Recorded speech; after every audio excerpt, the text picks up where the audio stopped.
शत्रुंजय मंडन, मंडपेश्वर मंडन, श्री आदिनाथ प्रभु,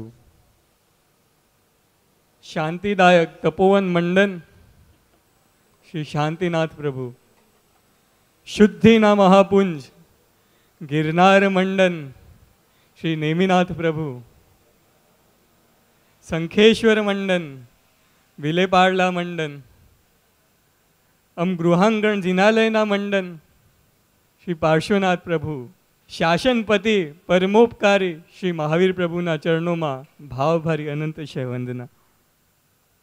युग प्रधान आचार्य सम पन्यास प्रवर श्री चंद्रशेखर विजयजी महाराज साहेबना चरणों में कोटि कोटि वंदना।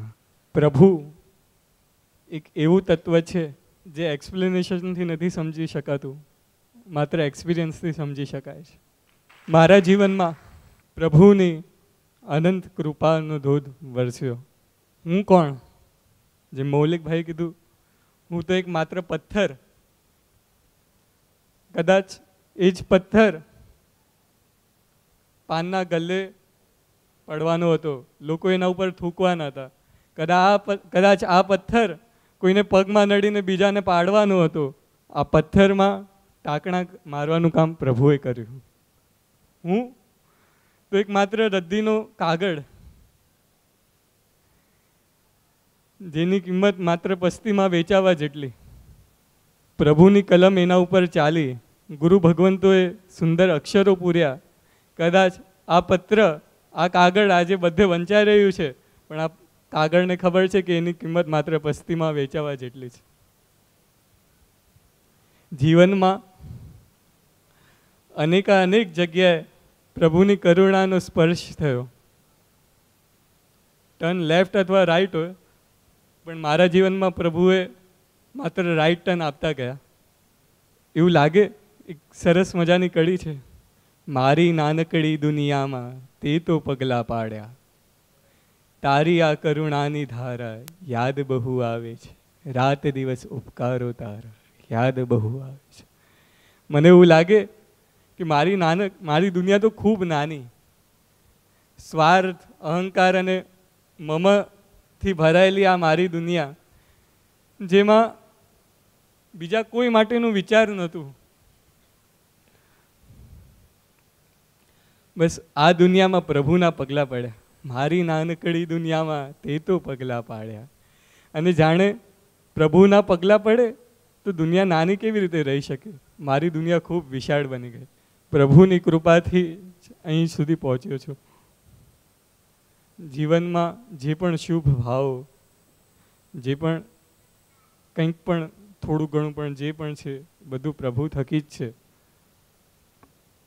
उपकार प्रभुनो, उपकार प्रभुना शासननो, जेमणे मारा जेवा पामर जीवोने तरवा माटे कंईक आप्युं। उपकार गुरु भगवंतोनो। एमां विशेष उपकार गुरु मैया चंद्रशेखर विजयजी महाराज साहेबनो, जेमना थकी अमारा परिवार नु धर्म साथे जोड़ाण थयुं। आगळ वधीने जेमना स्थापेला तपोवन में बाळपणनुं संस्करण थयुं। धर्म शुं छे एनी बेजिक अने फंडामेंटल समझण मळी। उपकार जे दादा गुरुदेव जीन सुंदर सुरेश्वरजी महाराज साहेब, देव अने गुरुनु नाम ज लईए ने साहेबनी आँखो भीनी थाय छे। एवं उत्कृष्ट कक्षानु अहोभाव देव गुरु अने शासन प्रत्ये जेमनुं छे। जाणे गुरु माना ज एक मिनी अवतार रूपे हवे प्रगट थया छे एवा दादा गुरुदेव जीन सुंदर सुरेश्वरजी महाराज साहेब। उपकार भवोदधि तारक गुरु महाराज अनंत सुंदर विजयजी महाराज साहेबनुं। विश्व में टॉलेस्ट पर्सन अने शॉर्टेस्ट पर्सन एक होई शके नहीं, पण एवं लागे कि ज्ञाननी 45 आगमनो अभ्यास खूब ज नानी उंमर में थई गयो। ज्ञाननी ऊंचाई ऊंचामां ऊंची, पण डाउन टू अर्थ एटला बधा नम्रता, निर्लेपता, निस्पृहता, रॉयल स्वभाव इत्यादि अनेक गुणों थी मगमगायमान, अनंत गुणों थी मगमगायमान गुरु महाराज, जेमणे वात्सल्य थी પ્રભુના શાસનની સમજણ આપી. અહીં સુધી દોષોમાં અટવાતા, ભટકતા, દોષોના વનમાં એવા જીવને બહાર કાઢ્યો. ખરેખર કોઈ રોબોટ હોય ને, તો આજે ઘણા એઆઈ રોબોટ્સ છે જે હ્યુમન્સની જેમ ચાલી શકે, વાતો કરી શકે. લોકો ખૂબ આશ્ચર્ય પામતા હોય એ રોબોટોથી. પણ રોબોટનું ખરેખર તો પોતાનું કશું જ હોતું નથી. એના અંગો પણ અલગ, એનું પ્રોગ્રામિંગ પણ અલગ, એને બનાવનાર કોઈ અલગ, ને સિગ્નલ કોઈ બીજાથી મળે. બસ મારા જ, હું પણ એક રોબોટ રૂપી જ છું. દેવગુરુના આશીર્વાદ રૂપે એન્ટેનાથી સતત કૃપા મળતી રહી છે. મને ઘડનાર કોઈ અલગ છે. મારું અસ્તિત્વ ખરેખર જોવા જઈએ તો કશું જ નથી. મારા જીવનમાં અનેક ગુરુ ભગવાન તોએ જ્ઞાન અને વૈરાગ્યને મજબૂત કર્યા, ધર્મમાં આગળ વધાર્યા. એ પન્યાસ જગત શેખર વિજયજી મહારાજ સાહેબ હોય કે પૂજ્યપાદ મુક્તિવલ્લભ સુરેશ્વરજી મહારાજ સાહેબ હોય કે પૂજ્ય આર્ય રક્ષિત મહારાજ સાહેબ હોય, કે એવા તો કેટલાય નામો લઉં કે જેમણે આ નાવડીને અહીંયા સુધી પહોંચાડી છે. આગળ વધીને ઉપકાર કલ્યાણ મિત્રોનો હું ખૂબ સૌભાગ્યશાળી રહ્યો છું કે મારા જીવનમાં મને ખૂબ જ ઉત્તમ અને સાચી દિશા ચિંધે એવા કલ્યાણ મિત્રો મળ્યા છે. નહીતર આ બેફામ બનેલા ગાંડા ઘોડાને લગામ કોણ લગાવી શકે? માતા પિતાનું તો કોઈ સાંભળે નહીં. તપોવન થકી આ બધા કલ્યાણ મિત્રો મળ્યા, જેમણે જીવનમાં જ્યારે લો પોઈન્ટ્સ આવતા હોય ને ત્યારે પણ બુદ્ધિને ઠેકાણે રખાડી. ખરેખર તપોવનમાં તો એમ ધર્મ શું છે એ ખબર પડી, ફંડામેન્ટલ્સ ક્લિયર થયા. પણ ત્યાં વૈરાગ્ય જાગે એવું વાતાવરણ ખૂબ ઓછું, કારણ કે તપોવન તો સ્વર્ગ જેવું છે. વૈરાગ્ય તો મુંબઈ જેવા એરિયામાં જ જાગે. આચાર્ય ભગવાન તો કહેતા હોય છે કે દુનિયાની દરેક ઘટનામાં સંવેગ અને વૈરાગ્ય પ્રગટાવવાની તાકાત છે. આ મોહમય નગરીમાં પણ ખરેખર આપણે વિવેક દ્રષ્ટિ કેળવીએ તો આ વૈરાગ્ય સહજ જાગી જાય. આગળ વધીને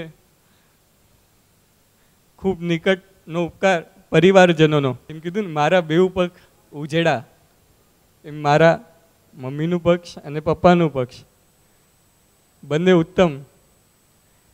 એક બાજુ દાદા ઉત્તમ તપસ્વી, આરાધક, સાદગી ભર્યું જીવન. બીજી બાજુ નાના મામા, મામી, ભાઈ, બધા એમનું જીવન જ એક આદર્શ બની રહે. અને જેમનો ઉપકાર last but not the least એવા માતા પિતા. એમના ઉપકારોને વર્ણવવા માટે શબ્દો ખૂબ ટૂંકા પડે. કદાચ આંસુઓની પણ એક સીમા હોય, પણ એમના ઉપકારો તો અનંત છે. બોર્ડ્સની એક્ઝામ હોય, આપણે ટાઈમ ટેબલ જોયું હોય કે કાલે હિન્દીનું પેપર છે, 15 દિવસ પછી મેથ્સનું પેપર છે, એટલે થોડીક તૈયારી માટે ટાઈમ હોય, એટલે મેથ્સનું કંઈ ભણ્યું ન હોય. પણ પછી હોલમાં બેસીને ખબર પડે કે આજે તો ભાઈ મેથ્સનું પેપર છે, હિન્દીનું તો 15 દિવસ પછી છે. પછી શું હાલત થાય? કદાચ એવી હાલત એમની હશે. પણ છતાં પણ આ બોર્ડની પરીક્ષામાં, આ જીવનની પરીક્ષામાં એ લોકો 100% પાસ થઈ ગયા છે. મારું જીવન આ અનેક વ્યક્તિઓના ઉપકાર થકી જ અહીં સુધી પહોંચ્યું છે. આ ગાડીને કોઈ પૈડા નહોતા, આ ગાડીમાં કોઈ પેટ્રોલ નહોતું, આ ગાડીને કોઈ ચલાવનાર નહોતું. બસ આ બધા ઉપકારીઓ જ્યારે ભેગા થયા ત્યારે આ ગાડી અહીંયા સુધી પહોંચી છે. પ્રભુની એવી અનહદ કરુણા, કેવી કરુણા કે છય કાય જીવોને અભયદાન આપવાનું સૌભાગ્ય મળશે. પ્રભુની કેવી કરુણા કે આત્મના સાચા સુખ ને પામવા માટે એક સુંદર જીવન મળશે. અને આગળ વધીને ઉપકાર શ્રી ચતુર્વિધ સંઘનો, લાલબાગ લાલવાડી સંઘ હોય, મણપેશ્વર હોય કે વિલેપાડલા ચિંતામણી પાર્શ્વનાથ ભગવાનનો સંઘ હોય. શ્રી સંઘ એ 25મો તીર્થંકર છે. શ્રી સંઘ એ ભગવાન તુલ્ય છે. અને સંઘમાં બિરાજમાં, સંઘમાં વસતા દરેક વ્યક્તિઓ એ ભગવાન તુલ્ય છે. મને યાદ આવે, દાદરમાં એક ભાઈના ઘરે અમે વાપરવા ગયા હતા, ત્યારે એમના ભાવો વપરાવતી વખતે એમણે પછીથી ગુરુ ભગવંતને કીધા. મારા સાહેબ સાથે હતો ત્યારે વપરાવવા લઈ ગયા હતા. કે હું જે આ વપરાવું છું એ આ શાસનમાં પરિણમે, એવા મારા અંતરના ભાવો છે. જગ્યાએ સિકંદરાબાદમાં એક ભાઈના ઘરે જવાનું થયું. એમના શ્રાવિકા અચાનક રસોઈ કરી શકે એવી સ્થિતિમાં આવી ગયા ન કરી શકે એવી સ્થિતિમાં આવી ગયા. તો એમણે સવારે જાતે રસોઈ બનાવીને અમને વપરાવ્યું. આવા તો કેટલાય દ્રષ્ટાંતો. શ્રી સંઘ એ ગુણરત્નોની ખાણ છે. આ સંઘના ઠેર ઠેર ભારતમાં જ્યાં પણ જઈએ ત્યાં શ્રી સંઘના ઉપકારો જીવ પર થતા જ રહ્યા છે. અને આજે પણ ફરી એક ઉપકાર આ શ્રી સંઘનો હું યાચી રહ્યો છું. બસ આપ સૌ મને એવા આશીર્વાદ આપો કે આજ સુધી પૂતગલોની પાછળ દોડ્યા કર્યો છું. આજ સુધી રેતીને પી લઈએ તો એમાંથી પાણી ન નીકળે, છતાંય એવી રેતીને પીલવા માટે પ્રયત્ન કર્યા છે. બસ આપ એવા આશીર્વાદ આપો, હવે મંથન કરીને આત્મના સાચા સુખને પામવું. આજ સુધી અહંકારથી ઘણા લોકોને ત્રાસ આપ્યા છે. હું મારું એ જ મંત્ર રહ્યું છે જીવનનું. બધા લોકો પાસે લીધું જ છે, કશું આપ્યું નથી. આજ સુધી બસ એક નાનકડા કૂવામાં રહ્યો છું. આપ આશીર્વાદ આપો કે મારા સાચા હુંને જાણું, સાચા હુંમાં ખોવાઉં, સાચા સ્વરૂપમાં રમું અને આખા જગતને મારું કુટુંબ બનાવું. આજ સુધી માત્ર લોકોને દોષ દ્રષ્ટિથી જોયા છે. આપ એવા આશીર્વાદ આપો કે એ દોષ દ્રષ્ટિના ચશ્મા હવે નીકળી જાય. દરેક જીવમાં શિવના દર્શન થાય, દરેક જીવમાં પરમાત્માના દર્શન થાય. આજ સુધી ખાવાની ખૂબ લાલસાઓ કરી છે, ભોગમાં જ સુખ માન્યું છે. બસ એવા આશીર્વાદ આપો કે હવે યોગમાં જ પરમ સુખની અનુભૂતિ કરું. આજ સુધી પોતાનું મન ધાર્યું જ કર્યું છે ને કરાવ્યું છે. બસ હવે આ મન વિલીન થઈ જાય. આ મન જ ન રહે, કોઈ ઈચ્છા જ ન રહે, કોઈ સ્પૃહા ન રહે. બસ ગુરુના ચરણોમાં, ગુરુના મનમાં જ આ મન વિલીન થઈ જાય. મારું કોઈ અસ્તિત્વ જ ન રહે, નામ સાથે બધું જ ભૂસાઈ જાય. આજ સુધી જગતના લોકોને ખુશ કરવા માટે ખૂબ પ્રયત્નો કર્યા છે અને બળજબરીથી પણ પેટમાંથી પ્રશંસા ઉઘરાવી છે. બસ આ પ્રશંસાનો આજ સુધી વ્યસની બની ચૂક્યો છું. આ પ્રશંસાનું વ્યસન નીકળી જાય, મારી અંદર જે છે એ જ મને મળે, એમાં જ આનંદ હોય. જગતની કોઈ પણ વસ્તુથી, કોઈ પણ વ્યક્તિથી કોઈ અપેક્ષા ન રહે. આજ સુધી સુખ દુઃખના રાગ દ્વેષના સ્વિચ બીજા બધાને આપ્યા છે. બસ આ સ્વિચના કંટ્રોલમાં, આ બધા સ્વિચ મારા જ કંટ્રોલમાં આવી જાય. આપ સૌ એવા આશીર્વાદ આપો કે હવે શુભ ભાવ વેગ પકડે, શુદ્ધ ભાવો સ્થિર બને અને વહેલામાં વહેલો સિદ્ધ પદને પામું. વહેલામાં વહેલો આ સંસારનો અંત કરું. વહેલામાં વહેલો આજ સુધી જે અહંકાર, વાસનાઓ, માયા, લોભ, લાલસાઓ આદિ અનંત દોષો ને જ પોષ્યા કર્યા છે. આજ સુધી મોહરાજાના જ રાજ્યમાં રહ્યો છું. બસ હવે મોહરાજા ઉપર રાજ્ય કરું, ધર્મ રાજાના રાજ્યમાં આવી જાઉં અને વહેલામાં વહેલું મુક્તિ સુખને પામું. એવા આપ સૌ અંતરના ખૂબ ઉલ્લાસથી, ખૂબ ઉમળકાભેર અંતરના આશીર્વાદ આપજો કે વહેલામાં વહેલું આત્મકલ્યાણને સાધું. તને વંદન અમારા, તને વંદન અમારા, ઓ મનને જીતનારા, તને વંદન.